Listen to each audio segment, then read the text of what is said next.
Hello friends, ఒకప్పుడు మనందరి ఫోన్లోని ఒకే game ఉండేది, గుర్తుందా? క్లాస్ రూమ్లు, మెట్రో స్టేషన్లు, ఆఫీస్ క్యాంటీన్లు, ఎక్కడ చూసినా ఒకటే సీన్. అందరి వేళ్ళు స్క్రీన్ మీద పరిగెడుతూ ఉండేవి. కాయిన్స్ కలెక్ట్ చేస్తూ ఆ భయంకరమైన కోతుల నుండి తప్పించుకుంటూ చాలా మందికి మొబైల్ గేమింగ్ అనే ప్రపంచాన్ని పరిచయం చేసిందే టెంపుల్ రన్.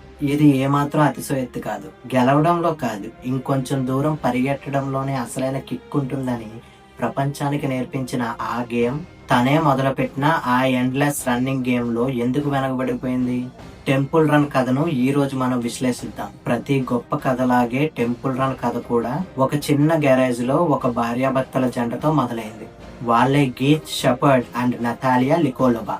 వాళ్ళ సాఫ్ట్వేర్ జాబ్ లో క్రియేటివిటీకి స్కోప్ లేదని ఫీల్ అయ్యి సొంతంగా గేమ్స్ డెవలప్ చేయాలనే ఒక పెద్ద కళతో బయటకు వచ్చారు. కానీ వాళ్ళ ప్రయాణం ఏమంత ఈజీగా లేదు.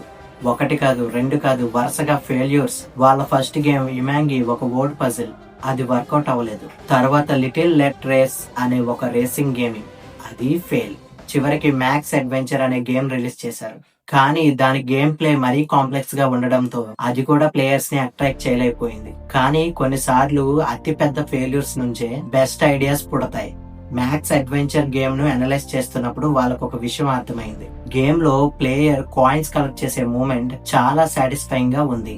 అండ్ దట్ వాజ్ దేర్ ఆహా మూమెంట్. అక్కడే టెంపుల్ రన్ కి బీజం పడింది. అలా ఆ ఫెయిల్యూర్స్ నుంచి నేర్చుకున్న పాఠాలతో వాళ్ళు తమ నెక్స్ట్ గేమ్ టెంపుల్ రన్ మీద వర్క్ స్టార్ట్ చేశారు. కానీ ఐడియా రావడం ఒక ఎత్తు అయితే దాన్ని ఒక సక్సెస్ఫుల్ గేమ్ గా మార్చడం ఇంకో ఎత్తు. ఆ ప్రాసెస్ లో ఒక పెద్ద కాంప్లెక్స్ జరిగింది. కాన్సెప్ట్ చాలా సింపుల్. ఒక టెంపుల్ నుండి నిధిని దొంగలించిన ఒక ఎక్స్ప్లోరర్. అతను వెంటపడేది ఎవరు? మొదట ఒక పెద్ద రాయి అనుకున్నారు. కానీ వాళ్ళ ఆర్టిస్ట్ క్రిలిట్ చాంగో కొత్త ఐడియా ఇచ్చాడు. భయంకరమైన కళ్ళు ఎర్రగా ఉండే డెవిల్ మంకీస్. కానీ నటాలియాకి ఒక డౌట్ వచ్చింది. ఈ మంకీస్ మరీ స్కేరీగా ఉన్నాయేమో, ప్లేయర్స్ భయపడి గేమ్ ఆడరేమో అని. ఫైనల్ గా ఆ డెవిల్ మంకీస్ తోనే ముందుకు వెళ్లాలని ఫిక్స్ అయ్యారు. ఆగస్ట్ 4, 2011 గేమ్ 99 సెంట్స్ ప్రైస్ తో యాప్ స్టోర్ లో లాంచ్ అయింది. స్టార్టింగ్ లో డౌన్లోడ్స్ బాగానే వచ్చాయి, కానీ కొన్ని వారాల్లోనే పాపులారిటీ తగ్గడం మొదలైంది. అది ఒక dangerous signal. Mobile gaming world లో దీన్నే డెత్ స్పైరల్ అంటారు. ఒక్కసారి గేమ్ ఈ స్పైరల్ లో పడిందంటే దాన్ని కాపాడడం దాదాపు ఇంపాసిబుల్. వాళ్ళ కళ వాళ్ళ కళ్ళ ముందే చనిపోతుంది. దాన్ని కాపాడుకోవడానికి గీత్ మరియు నతాలియా ఒకే ఒక్క చాలా బోల్డ్ డిసిషన్ తీసుకున్నారు. డిసెంబర్ 2011 వాళ్ళ 99 సెంట్స్ ప్రైస్ తీసేశారు. గేమ్ ని కంప్లీట్ గా ఫ్రీ చేశారు. ఆ ఒక్క డిసిషన్ వాళ్ళ ఫేట్ ని, వాళ్ళ కంపెనీ ఫ్యూచర్ ని మొత్తాన్ని మార్చేసింది. గేమ్ ఫ్రీ అయిన క్షణం నుండి డౌన్లోడ్స్ ఒక సునామీలా వచ్చి పడ్డాయి. Paid versus free, the growth was simply exponential. ఇంకా అక్కడి నుండి టెంపుల్ రన్ ప్రయాణం ఆకాశమే హద్దుగా సాగింది. కొన్ని వారాల్లోనే అది కేవలం ఒక గేమ్ కాదు, అది ఒక గ్లోబల్ ఫినామినల్. జస్ట్ ఇమాజిన్, కేవలం ఒక్క సంవత్సరంలోనే, అంటే ఆగస్టు 2012 కల్లా temple run 100 million downloads mark ని క్రాస్ చేసింది.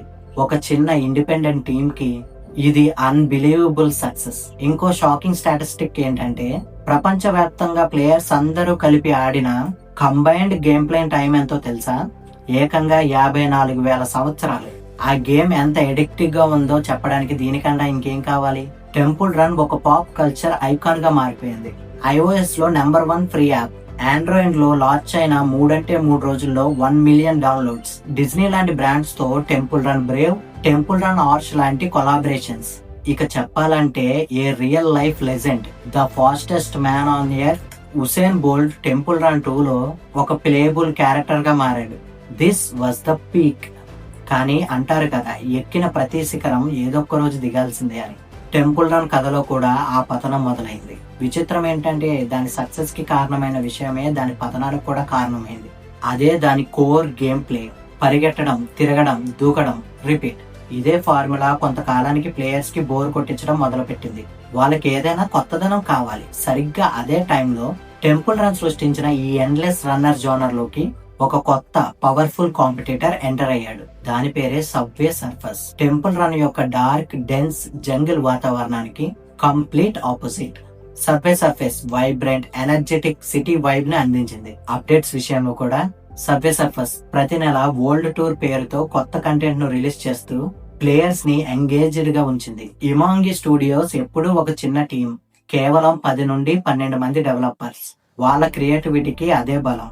కానీ ఇంత పెద్ద స్కేల్లో పోటీ పడడానికి అదే వాళ్ళ బలహీనతగా మారింది. వాళ్ళు సర్వే సర్ఫర్స్ అంత స్పీడ్ గా, అంత ఫ్రీక్వెంట్ గా అప్డేట్స్ ఇవ్వలేకపోయారు. మార్కెట్ లో కాంపిటీషన్ పెరిగిపోయింది. టెంపుల్ రన్ మెల్లగా తన మ్యాజిక్ ని కోల్పోతుంది. కానీ ఇమాంగి టీం గివ్ అప్ చేయలేదు. ఒక కంబ్యాక్ కోసం వాళ్ళు చాలా ప్రయత్నాలు చేశారు. 2014లో టెంపుల్ రన్ విఆర్, కానీ ఆ టెక్నాలజీకి మార్కెట్ ఇంకా రెడీగా లేదు. ఆ తర్వాత ట్రెజర్ హంటర్స్, పజిల్ అడ్వెంచర్స్, ఇలా పజిల్ గేమ్స్ తో పివట్ అవ్వాలని చూశారు. కానీ అవేవి ఫ్యాన్స్ ని ఆకట్టుకోలేకపోయాయి. ద ప్రాబ్లమ్ వాజ్ వాళ్ళ ప్రతి ప్రయత్నం too little too late. Finally 2018 వచ్చేసరికి ప్రపంచంలోనే సర్ఫే సర్ఫర్స్ మోస్ట్ డౌన్లోడింగ్ గేమ్ గా నిలిచింది. Our new king was క్రౌన్డ్.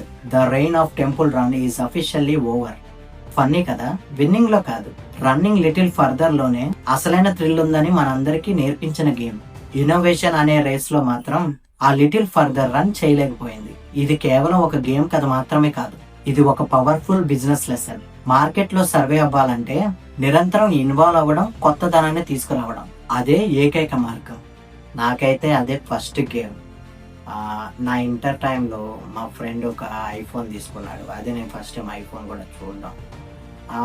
అందులో టెంపుల్ రన్ గేమ్ ఉండేది, చాలా స్మూత్గా ఉండేది. రకరకాల మ్యాప్స్ మార్చుకుంటూ మంచిగా ఆడుకుంటూ చాలా ఎంజాయ్ చేసేవాళ్ళం. అసలు ఎంతైనా టైం అనేది తెలిసేది కాదు, అలా వెళ్ళిపోతూ ఉండేది ఆ గేమ్తో.